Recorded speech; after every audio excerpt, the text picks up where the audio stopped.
Testing. This is a Down Under Pharaoh broadcast from Parupa Island. Do you copy? Over.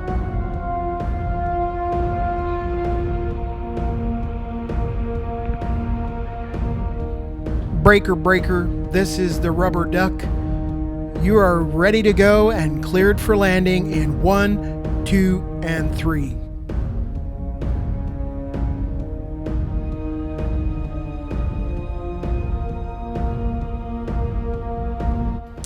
Hello there. I have been absent for a while I've been setting up this new studio. And today we're going to be talking Pilgrim flasks. And that is going to be great because now I've got a microphone. I can speak clearly now, hopefully without too much puff. And you can hear me properly because last time when that old lady was doing the broadcast, she was always sort of tipping the mic there and making some unruly noises, which I understand. For those of you who use headphones, it's like a jackhammer in the brain hole. So yeah, today we're going to be doing Pilgrim flasks as the piece of the week because there are slim pickings here at the studio because not everything is here yet. We have sunk two barges in the bay, and they're laden with goods. They've gone to the bottom of the ocean because there's just too much to bring over. That could be a fib, but that's what it feels like. It's taken a long time. It's taken a toll. And I heard his call for help, so I came on swift wing. Is it a bird? Is it a plane? No. It's Super Pharaoh. Oh, yay!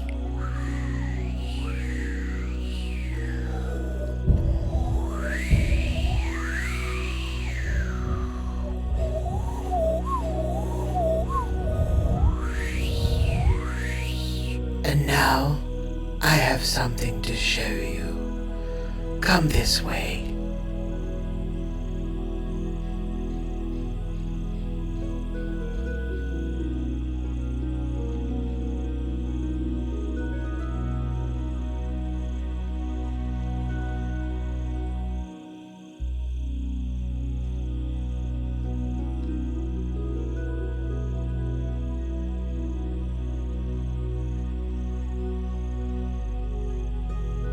I know you want to share everything, but let's start with this magical piece. And I do want to share with you lots of things, so it's kind of good that these things are here just staring at me. And the irony is that today I made contact with the clay people over here. Oh, for goodness sake, the clay people. It makes it sound like you've discovered the New Guinean Highland mudmen for the first time. For God's sake, get some facts between your ears, boy. The word ceramic is what's used these days, but for me it's always clay and pottery and stuff like that. And I found my old books, and it's exciting because I love clay, and I love what I can do with it. It's such a wonderful piece, a wonderful material to work with. I grew up with it on the farm. It was near the creek, right near the sandstone that I learned to carve, and I used to make all sorts of things, like little E.T. heads, and that was later, and little figurines of pseudo gods and goddesses and pots with some crazy patterns on them. So today we're gonna look at the Pilgrim flasks, and I made these in the early 90s, and this is a variation of that, and it's a ring flask that I made for my cat Tajikippa. And as you can see, it puts Dunkin' Donuts to shame. You see my cat I made everything for her while she was alive, and for her funerary goods, there are a few other pieces too, but this was made for her in life. And this was her milk flask. It was a bitch to put in the fridge, but yeah, I did it a few times. It wasn't every day or anything like that. It was more ceremonial than anything, and it's in perfect condition. And you can see on both sides a symmetrical variant of her profile. And she's wearing the horns of Hathor and Isis. Both of them share that headdress.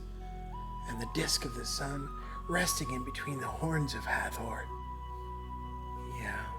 So she's more or less a goddess. She was a goddess to me.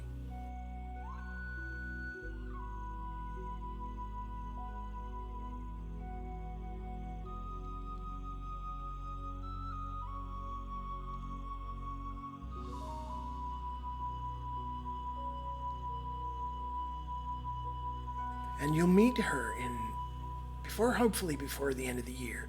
She's not here yet, but she's coming, and I'll share her with you. So don't be afraid of her. She's only a mummy now, but it was a scientific experiment, and I never wanted to let her go, so I had to mummify her and learn how to do that in the ancient way. On the bottom is an inscription, and that inscription says, year 3 of her reign, not mine.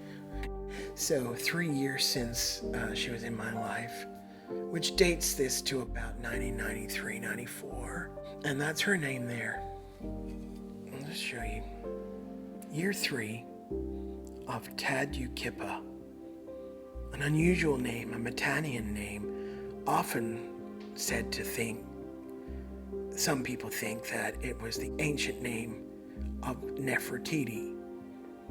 We won't go into that now. We really should not go into that now. Oh my God, do we go into that now? Yeah. Okay, in the latter years of Amenhotep III, she said, the princesses of Mitanni were gifts to the harem of Pharaoh Amenhotep III to be part of the greatest cosmopolitan court in the ancient world. Beautiful, beautiful Malkata Palace is where Gilukippa and Tadukippa resided. They were young princesses, contemporaneous with Akhenaten, or Akhenaten, depending on where you come from, or Ikhenaten, or Akhenaten in German. So, don't get too hung up on pronunciations for our modern ear holes. You know, it's subjective at best. Anyway, Tadukippa was a beauty. And Nefertiti, her name means the beautiful one has come, or the beautiful one is come. And her name was potentially Egyptianized to Nefertiti. Tadukippa became Nefertiti. That is one theory. It's a thin theory, a flimsy theory, but it's a theory nonetheless that did gain some traction for a while. And around that time is when I named my pussy. And I wanted her to have an unusual name. Not Cleopatra or Nefertiti indeed, but sort of Nefertiti in another way. So I picked Tadukippa, and we shortened that to Kippa. And my God, I love that cat. I made so many things for her.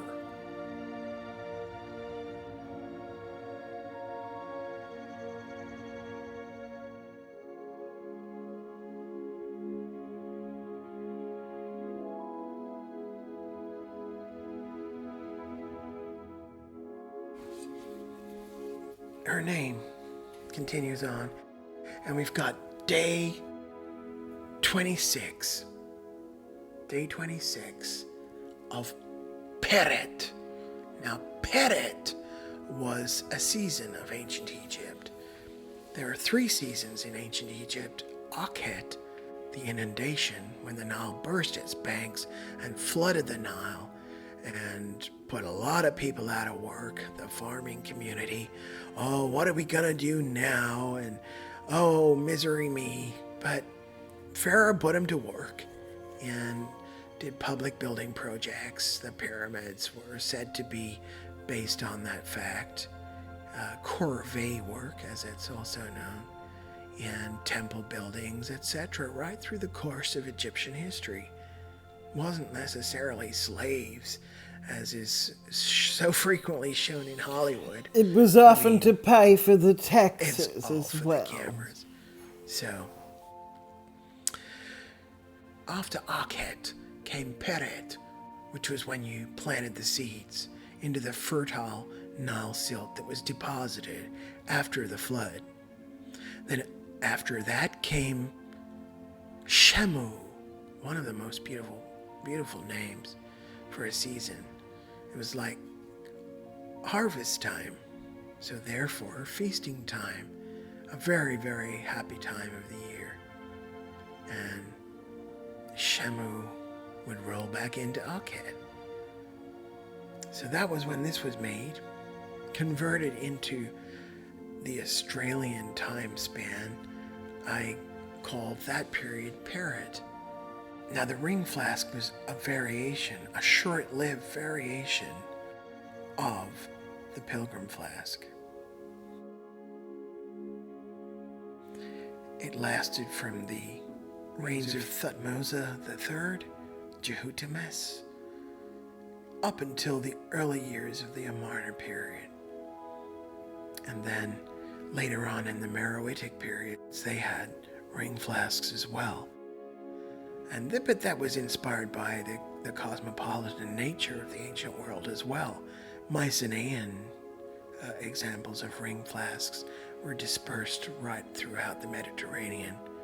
And yeah, that kind of perpetuated it for a while, but they didn't last as long as these ones, which are standard Pilgrim flasks. They went right into the Byzantine period. And this is another style altogether. And these were often found as deposits by pilgrims to cult centers like Abydos or Abydos. This was one I made featuring Ramses III. I haven't made these available since the year 2000, so I'm hoping to get back to that because there's such a clay presence here on the island, and they've got kilns aplenty, and I've got a kiln too, but I don't know how to use it, and I'm gonna probably bring that over here and get it fired up under supervision because I don't want to blow it up or nothing. So, That's blue-blooded murder of the English Ramses language. III, one of the last great kings, native Egyptian kings of all. He was the one who fought the sea people. That's his name in a cartouche, double cartouche, his horse name and his throne name, his given name. So, again, now this was an interesting way to make this. It was in two slabs, and you put newspaper or something bunched up in between the two slabs before you carve it, and then you join them. You join them across with a snake of clay, and then you blow it, and it puffs out, and then you build the spout, and then you add the handles. Then you fire it. Then you color it with the glaze or whatever. But yeah, it's not bad. But I have got some other designs that I would love to share with you when I get them over here. He was very popular. Everyone wanted one of these back then. Not in this color. This is the only one I've got left. The hand-painted ones with the alternating yellow and lapis blue of the Nemi's headdress. And this is an unusual Nemi's headdress here. It branches out into 4 different laneways of striping. Very unusual. Maybe that's just what I was doing at the time. I don't know. I don't know. So yeah, that will wrap up this week's Piece of the Week. However, there is something I think behind me that is very interesting in itself. So I'm going to go and get that now because it's in the theme of real ancient pottery. This one here. You see, this is the bottom of an ancient amphory. Now I got this mid-90s. This was a gift. I was doing some restoration for of an antiquity collection for a person, and they gave me this. It's pretty much worthless, but it means something to me. It's the bottom of an ancient amphory.